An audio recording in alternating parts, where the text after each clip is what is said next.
I'm sure you've had a chance to look at some of these regulations that we got over the weekend. How sweeping are these reforms? Well, just think about what we were saying. He's saying you can't make a profit as a business. So again, if anyone was in any doubt, the reform era is dead under Xi Jinping. We're in some other sort of era, but it's not the reform era that's basically been on the go for the best part of 30 years. That when you come in and say that this business can no longer make money, and you basically crack down as they have done, and this is a part of a long series of crackdowns, it sends a very worrying sign for private business and, frankly, any sort of business in China. What is China trying to achieve, though, Fraser? How far will they actually go in suppressing an industry that is so crucial and influential in grooming its workforce? Well, this is, your reporter made this the right sort of points. They're clearly worried about anxiety levels and some pressure on children, etc. But that's not the teaching companies, tutoring companies. That's a symptom of the problem. They're not the problem. Ultimately, it comes down from the highly competitive education system, the lack of university places, the pressure of parents, etc.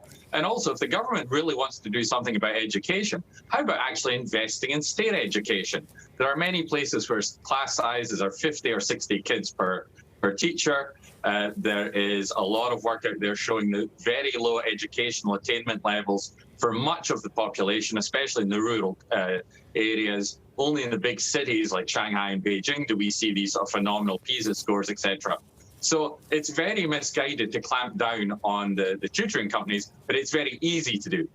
Much harder to spend a lot more of state money and actually build a proper educational system that's teaching all the children across all the areas of China.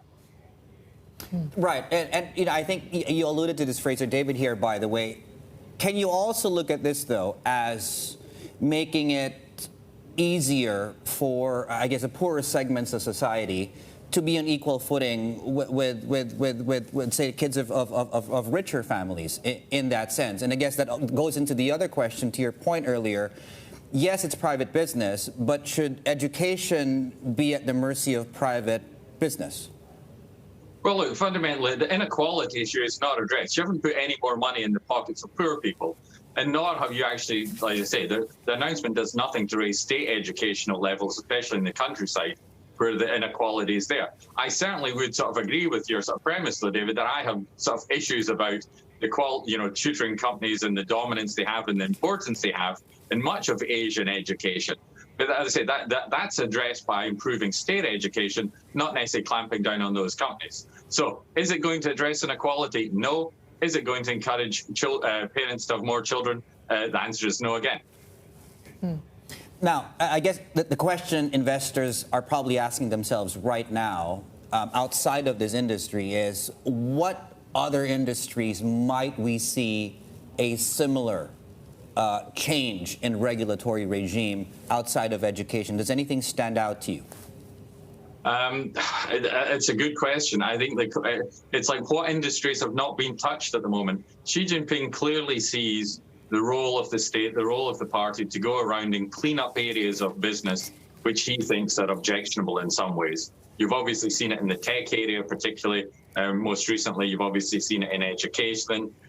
Is health going to be next in some ways? Are online health providers, are they too expensive in some ways?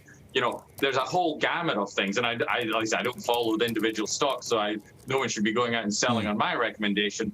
But basically, everybody is in the crosshairs. It's just a case of working through the different areas. And as I say, this isn't the reform era. This is a very difficult environment to navigate. When over the weekend your business can basically be written down to zero by state edict, how on earth are you to plan for that?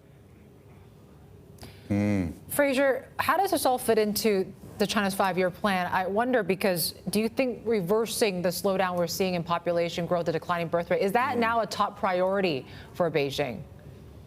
Well, it could be a top priority, but even if you start having children, today, as it were, you've got to wait 9 months for them to appear, and then it's going to be another 20, 25 years before they hit the workforce. So this is a very long-term problem that fundamentally is going to be addressed by much better spending on public services, certainly in the rural areas in terms of health and education. There's also, this is not addressing the declining growth issue. And I think they have to address that the population is going to stagnate in terms of numbers, or it's going to fall, and you have to address it from that perspective.